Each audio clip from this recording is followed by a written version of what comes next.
en France, nous avons encore des normes environnementales contraignantes pour le respect des paysages. Oui, en France, nous avons encore un droit du travail contraignant pour le respect des travailleurs. Oui, en France, nous avons encore un modèle agricole familial et 9 éleveurs sur 10 comptent moins de 100 vaches dans leur troupeau.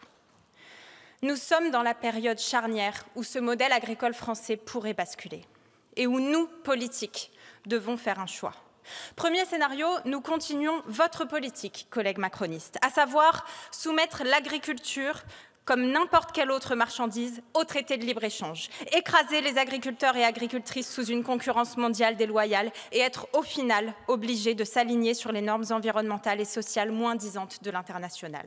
Et pour cause, nos élevages familiaux français de 100 vaches ne résisteront pas aux fermes de 10 000 bœufs aux hormones du Brésil. Ce scénario, malheureusement, il est déjà bien engagé. Chez moi, en Limousin, l'élevage extensif bovin et ovin est majoritaire et il est d'excellence. C'est ce qui permet la conservation de nos paysages bocagers typiques. Dans le nord de Vienne, où se trouve ma circonscription, l'élevage ovin résiste encore.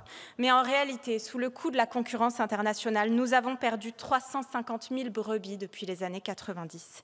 Et derrière ce chiffre, c'est une ferme par jour en moins que compte le Limousin. Depuis 10 ans. Avec le traité de Mercosur, l'élevage bovin s'attend à connaître le même déclin. Alors de nouvelles fermes commencent à voir le jour. Parfois ce sont les industriels de l'énergie qui les tiennent debout, parfois c'est l'agro-industrie qui rachète les terres, mais la transformation est en marche et c'est au détriment des paysans. Mais ce scénario engagé, il n'est pas inexorable, il n'est pas inévitable. Il est la conséquence de choix politiques, de vos choix politiques. Car il existe une autre solution. Et c'est un gros mot pour vous, ça s'appelle le protectionnisme.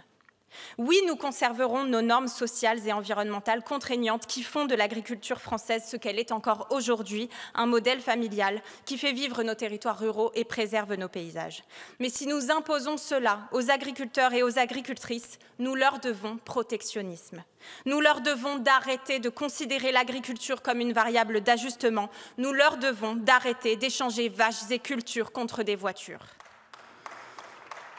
Je ne parlerai même pas du troisième scénario qui se dessine à l'extrême droite de cet hémicycle, qui souhaite un mélange étrange des deux systèmes que je viens de décrire, le Rassemblement national, qui entend protéger notre système agricole de l'international, tout en s'alignant avec les normes catastrophiques de l'international. Vous avez proposé des amendements en ce sens auxquels je poserai bien évidemment un avis défavorable. 99 000 tonnes, c'est la masse de viande bovine que le traité de libre-échange UE-Mercosur prévoit de laisser importer en Europe. Emmanuel Macron n'a rien fait et ne fait rien pour s'opposer à ce traité de libre-échange.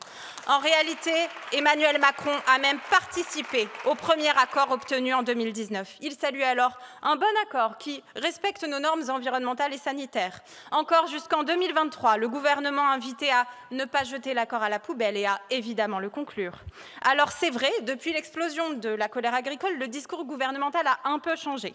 Vous dites soudainement ne plus vouloir de l'accord, mais ne plus vouloir de l'accord en l'état. Lisez en sous-texte, quand le gouvernement aura obtenu 2 ou 3 clauses miroirs de la part de Bruxelles, vous laisserez passer l'accord. Or, ces clauses miroirs, vous le savez tout comme moi, elles sont inefficaces.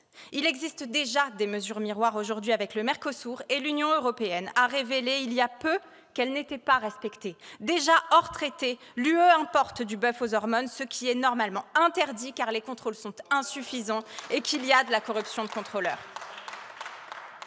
Alors à la France insoumise, notre position est claire depuis le début. Nous ne voulons pas de traité de libre-échange avec le Mercosur, qu'il y ait des clauses miroirs ou non.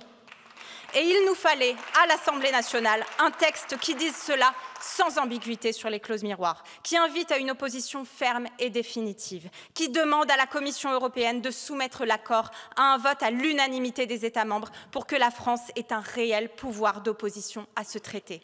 C'est ce qu'Emmanuel Macron aurait dû faire depuis longtemps, et c'est le texte que nous vous présentons aujourd'hui.